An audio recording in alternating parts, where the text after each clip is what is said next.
ये कहानी है किशनपुर की, जिसमें एक गुरु अपने शिष्य को हमेशा पुत्र की तरह समझते हैं और उसे लेकर हमेशा जंगल और पहाड़ों में घूमते रहते हैं। ऐसे ही घूमते घूमते एक दिन गुरुदेव कहते हैं, पुत्र रामू जी, गुरुदेव अब तो सुबह से शाम के 4 बज गए हैं। चलते चलते सोच रहा हूँ कहीं जाकर आराम कर लिया जाए। ठीक है गुरुदेव, लेकिन इस जंगल में आराम करना सुरक्षित नहीं है। हाँ, तुम ठीक ही कह रहे हो, यहाँ पर सुरक्षित तो नहीं है। चलो किसी के घर में चलते हैं और वहीं पर विश्राम करते हैं। इतना कहकर वो दोनों गुरु और शिष्य आगे बढ़ते हैं। गुरुजी, वो देखिए, वो एक घर दिख रहा है, वहीं पर चलते हैं। हाँ पुत्र, ठीक रहेगा, चलो चलते हैं। गुरुदेव, ये तो बहुत टूटा फूटा घर है। गुरुदेव, हम कहीं और जाते हैं, वो खुद ही गरीब है तो हमें कहाँ से भोजन खिलाएंगे। रामू की ऐसी बातों को सुनकर गुरु मुस्कुरा देते हैं और कहते हैं, पुत्र, अब तो प्यास भी बहुत तेज की लगी है। चलो उसी घर में चलते हैं और पीने के लिए पानी मांगते हैं। उस घर के पास जाकर गुरु ने उस घर का दरवाजा खटखटाया। कुछ ही देर में उस घर से एक व्यक्ति निकला और उस व्यक्ति के साथ में उसकी पत्नी सुधा और उसका एक छोटा सा लड़का और एक बेटी भी थी। वो चारों बहुत ही फटे पुराने कपड़े पहने हुए थे। क्या हमें पीने के लिए पानी मिल सकता है? जी जरूर साधु बाबा, अभी पानी लेकर आता हूँ। आप लोगों के पास इतना जमीन है, आप इस पर खेती नहीं करते हैं, तो आपका गुजारा कैसे होता है? साधु बाबा, मेरे पास एक गाय है जो बहुत सारा दूध देती है। वही दूध बेचकर कुछ रुपए मिल जाते हैं, जिससे हमारा गुजर बसर हो जाता है। इसी तरह बातें करते हुए रात हो गई। जजमान, अब तो रात भी हो चुकी है। बातों ही बातों में समय का पता ही नहीं चला। अगर आपको कोई परेशानी ना हो तो आज रात को हम आपके यहाँ रुक जाते हैं और सुबह होते ही हम दोनों यहाँ से चले जाएंगे, अगर आपकी अनुमति हो तो। साधु बाबा, आप जैसे ज्ञानी पुरुष अगर मेरे यहाँ समय व्यतीत करे तो इसमें मुझे प्रसन्नता होगी। इस प्रकार गुरु और शिष्य रात को उस व्यक्ति के यहाँ रुक जाते। कुछ समय बाद जब आधी रात हुई तो सभी सोए हुए थे, लेकिन साधु बाबा को नींद नहीं आ रही थी। फिर आधी रात को गुरु ने शिष्य से कहा, पुत्र उठो, अब हम दोनों को यहाँ से चलना चाहिए और इस व्यक्ति की गाय को भी साथ ले जाकर कहीं दूर छोड़ देते हैं। आखिर गुरुजी ऐसा क्यों कह रहे हैं? कहीं गुरुजी पागल तो नहीं हो गए? रामू समझ नहीं पा रहा था कि आखिर गुरुजी ऐसा उस गरीब व्यक्ति के साथ क्यों करना चाहते हैं, क्योंकि वो गाय ही थी उस गरीब व्यक्ति के गुजर बसर का एक जरिया, जिसका दूध बेचकर वो अपने परिवार का पालन पोषण करता था। फिर रामू ने गुरुजी से कहा, गुरुजी माफ करिए, लेकिन ये तो बेचारी गरीब के साथ अन्याय होगा ना। पुत्र, तुम मेरे शिष्य हो और तुम्हें मेरी आज्ञा माननी चाहिए। सवाल जवाब करने का ये सही समय नहीं है। ठीक है गुरुदेव, जैसे आपकी आज्ञा।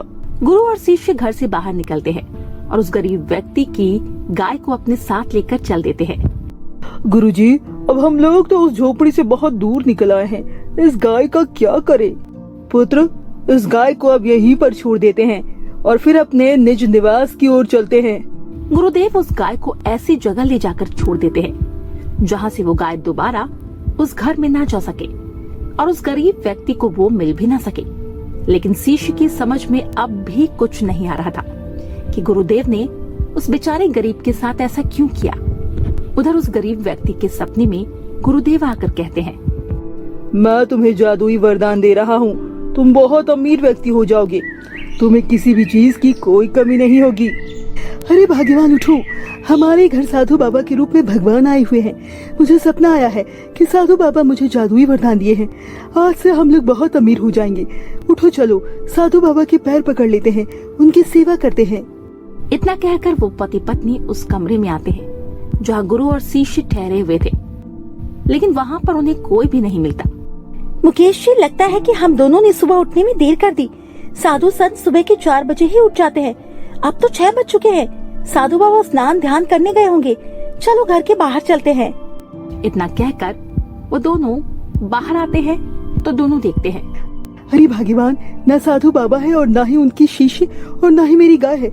आखिर मेरी गाय कहाँ चली गई है?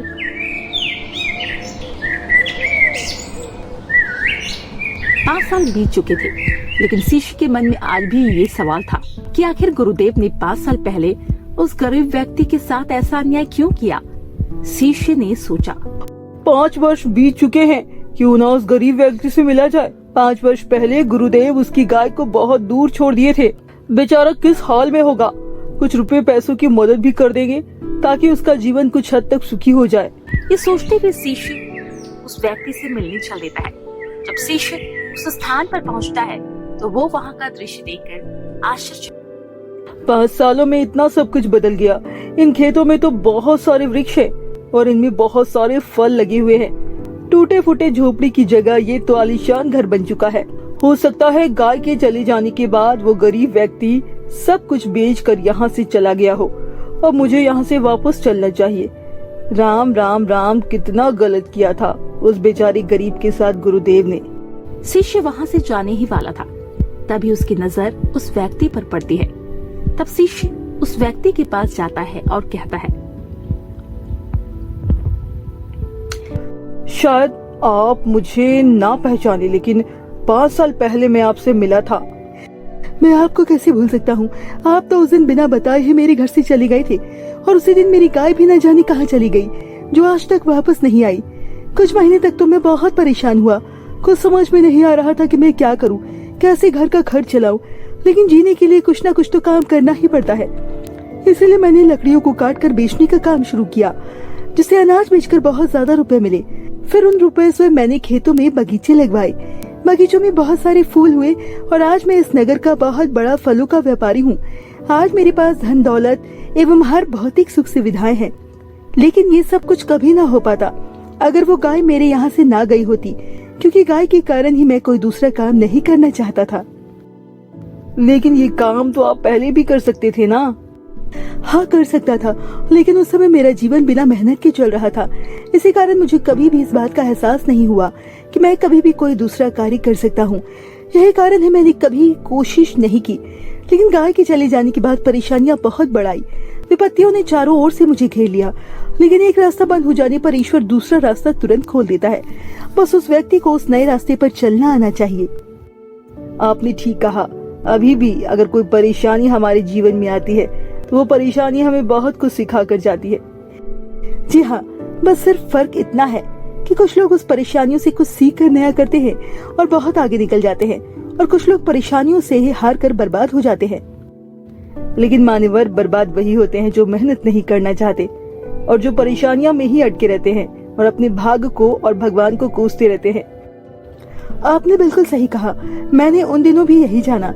जब उस समय गाय मेरे घर से चली गई तो मेरा परिवार एक ही अनाज के दाने के लिए तरसने लगा। भूखे प्यासे रहकर कई दिन हमने बिताया। लेकिन कहते हैं ना, जब जीवन ही दांव पर लग जाए तो कितना भी कमजोर कोई क्यों ना हो, उसकी गति पहले से कई गुना ज्यादा बढ़ जाती है। मेरे साथ भी वही हुआ। मुझे जानकर बहुत खुशी हुई। हर व्यक्ति में कुछ न कुछ गुण होते हैं। हर व्यक्ति में बुद्धि है, शक्तियाँ है, जो अपने आप को सफल बना सकता है। बस एक लगन, धैर्य और सफलता पाने की जिद होनी चाहिए। शिष्य अब सब कुछ समझ चुका था। 5 वर्षों के सवालों का जवाब उसे अब मिल चुका था। वो समझ चुका था कि गुरुदेव ने उस दिन ऐसा क्यों किया था, और वो ये भी जान चुका था कि इंसान के लिए जादुई वरदान धैर्य, लगन और उसकी मेहनत है। तो दोस्तों, कैसे हैं आप सब? हमारी कहानियाँ देखने के लिए हमारे चैनल को सब्सक्राइब कीजिए और हाँ, बेल आइकन पर क्लिक करना मत भूलिएगा। हाँ दोस्तों, आपको कैसी लगी हमारी ये कहानी? हमें कमेंट करके जरूर बताएं और अपने दोस्तों के साथ शेयर करें। अगर आपने हमारी चैनल सब्सक्राइब नहीं किए तो अभी जरूर सब्सक्राइब कर ले। तो मिलती हो आपसे फिर एक नई कहानी के साथ। तब तक के लिए बाय बाय।